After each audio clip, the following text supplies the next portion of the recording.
And as that powerful storm was arriving in Cape Elizabeth this morning, a fishing boat with 4 people on board ran aground. Our Chris Costa was on the scene today and has the details. I'm Chris Costa here in Trundy Point in Cape Elizabeth, and what you're looking at over my shoulder is a 50-foot fishing vessel. Good news here, nobody was hurt. The Coast Guard actually got the distress call from this boat around 12:36 in the morning.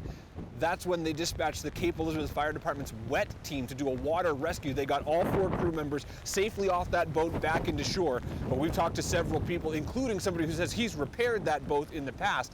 He said he just did an overhaul in November and that he does not believe he's going to be able to fix that, because if you can see, there are massive holes in the hull of that boat on the bottom as it has just been tossed around by this powerful waves and wind from this highest tide of the month during the storm here.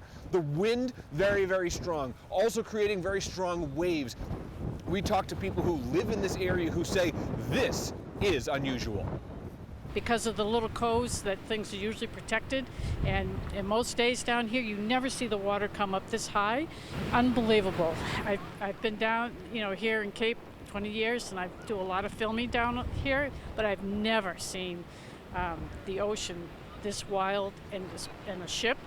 Unbelievable. This is a very rough area out here with lots of rocks, so the wave break actually from 2 sides here.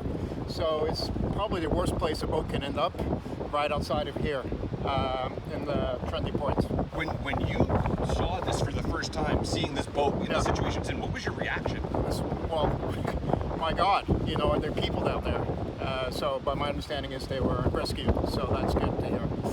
Now, the people who told us about this boat say that they were going to try to salvage this during the high tide, but it was simply too rough. So it remains to be seen how they're going to take care of this shipwreck. And what the Coast Guard is now trying to figure out is a couple of things. One, has any diesel fuel from this boat spilled into the ocean? We could smell it earlier.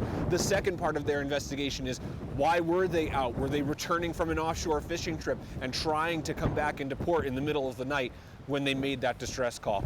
Those details will be ironed out, but probably not until after this storm subsides. In Cape Elizabeth, I'm Chris Costa.